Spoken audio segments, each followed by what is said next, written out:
श्री स्वामी समर्थ. बाळांनो, तुम्ही जर का स्वामींचे भक्त असाल आणि तुमचीसुद्धा स्वामींवर श्रद्धा असेल तर आजचा हा संदेश फक्त आणि फक्त तुमच्यासाठीच आहे. त्यामुळे आजच्या या संदेशाकडे तुम्ही पाहून दुर्लक्ष करू नकात. आजचा हा संदेश तुम्ही शेवटपर्यंत नक्कीच बघा. आजच्या या संदेशाला तुम्ही मधूनच सोडून देऊ नकात. आजचा संदेश हा तुमच्यासाठी खूप महत्त्वाचा ठरू शकतो. त्यामुळे आजच्या या संदेशाला तुम्ही पाहून दुर्लक्ष करू नकात. आजचा हा संदेश तुम्ही शेवटपर्यंत नक्कीच बघा. लक्षात ठेवा, जेव्हा सर्व दरवाजे बंद झालेले असतात, असे वाटू लागते की आता सर्व काही संपले, आता काहीही होऊ शकणार नाही, सर्व रस्ते बंद झाले आहेत. तरीही स्वामींच्या हृदयाचा दरवाजा मात्र कायम उघडाच असतो. लक्षात ठेवा, स्वामींच्याकडे सर्वांसाठी दरवाजे खुले असतात. स्वामी तुम्ही कितीही अडचणीचे असू द्यात, तुम्हाला कितीही दुःखात असू द्यात, तुम्ही कितीही त्रासात असू द्यात, स्वामी तुम्हाला कधीही एकटं सोडणार नाहीत. स्वामी सदैव तुमच्यासोबत आहेत, तुमच्या पाठीशी आहेत. तुम्हाला फक्त तुमच्या मनापासून स्वामींना आवाज द्यायचा आहे, स्वामींना हाक मारायची आहे. स्वामी नक्कीच तुमच्या मदतीला धावून येतील. लक्षात ठेवा, तुम्हाला जर का अपेक्षा ठेवायची असेल तर इतर लोकांपासून कधीही ठेवू नका. स्वामींकडून तुम्ही अपेक्षा ठेवू शकता. स्वामी तुम्हाला नक्कीच तुमच्या वाईट काळात धावून येतील. तुम्ही कितीही अडचणीत असलात, कितीही दुःखात असलात आणि कितीही संकटात असलात तरी देखील स्वामी नक्कीच तुमच्या मदतीला धावून येतील. त्यामुळे स्वामींना तुम्ही कधीही हाक मारा, मनापासून हाक मारा, स्वामी नक्कीच तुमच्या मदतीला धावून येतील.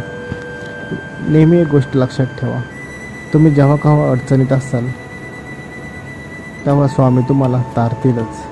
एकटे असताल तर सांभाळतील, मार्ग सापडत नसताल तर स्वामी तुम्हाला मार्ग दाखवतील. तुमचे अश्रू थांबत नसतील तर स्वामी तुमचे अश्रू पुसतील. फक्त तुम्हाला स्वामींना आर्ततेने साथ घालायची आहे. तुम्हाला मनापासून स्वामींना आवाज द्यायचा आहे. मग बघा, नक्कीच स्वामी तुमच्या मदतीला धावून येतील. स्वामी तुमची मदत नक्कीच करतील. तुम्ही कितीही संकटात असू द्या, कितीही त्रासात असू द्यात, स्वामी नक्कीच तुमच्या मदतीला धावून येतील. स्वामी सांगतात, आयुष्यामध्ये जर का तुम्हाला यशस्वी व्हायचे असेल तर त्यासाठी कष्टाला पर्याय नाही आहे. लक्षात ठेवा, काही मिळवायचे असेल तर कष्ट हे करावेच लागतात. घरात बसून शांतपणे काहीही मिळवता येत नाही. तुम्हाला जर का एखादे ध्येय गाठायचे असेल, एखादे स्वप्न पूर्ण करायचे असेल तर त्यासाठी लागणारी मेहनत, असणारा रस्ता हा सर्वस्वी तुम्हालाच पार करायचा आहे. त्याच्यातून कोणाचीही सुटका नाही आहे.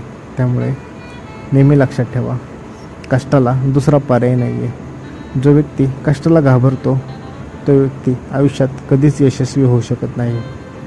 त्या व्यक्तीला कधीही यश मिळत नाही. या उलट जो व्यक्ती आपले ध्येय प्राप्त करण्यासाठी कितीही मोठे संकटातले, कितीही कष्ट लागले तर ते करण्याची तयारी त्याच्यामध्ये असेल, तो व्यक्ती नक्कीच आयुष्यात पुढे जातो. तो व्यक्ती नक्कीच आयुष्यात यशस्वी देखील होतो. त्यामुळे नेहमी लक्षात ठेवा, तुम्हाला जर का आयुष्यात काहीतरी कमवायचे असेल, काहीतरी मिळवायचे असेल तर तुम्हाला त्यासाठी कष्ट हे करावेच लागतील. कष्टाला दुसरा पर्याय नाही आहे. आपल्याला आपले कष्ट हे प्रामाणिकपणे करावेच लागतील.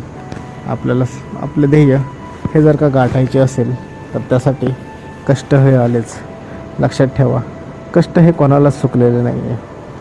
श्रीमंत व्यक्तीलासुद्धा श्रीमंत होण्यासाठी कष्ट करावेच लागलेले आहेत. त्यामुळे तुम्हालासुद्धा कष्ट हे करावेच लागतात.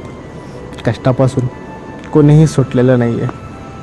लक्षात ठेवा, आपल्याला जर का आयुष्यात काहीतरी कमवायचे असेल, काहीतरी ध्येय गाठायचे असेल, काहीतरी मिळवायचे असेल तर त्यासाठी कष्ट आणि जिद्दीने मेहनत ही करावीच लागते.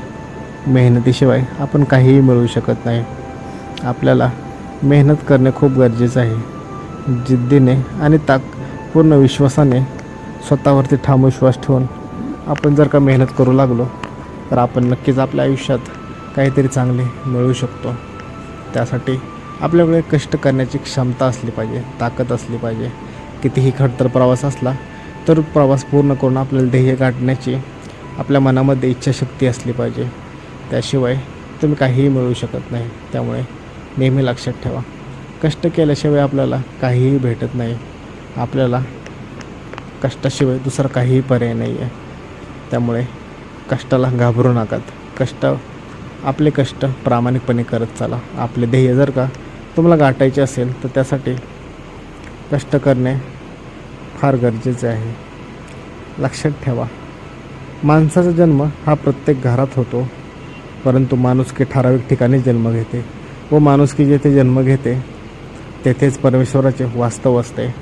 त्यामुळे नेहमी लक्षात ठेवा, आपल्यातली माणुसकी ही कधीच सोडू नका.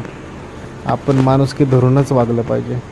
समोरचा व्यक्ती आपल्याशी कितीही वाईट वागू द्या, आपल्याला कितीही दुःख देऊ द्या, कितीही त्रास देऊ द्या, पण आपण मात्र त्याच्याशी नेहमी आनंदानेच वागले पाहिजे, हसूनच वागले पाहिजे.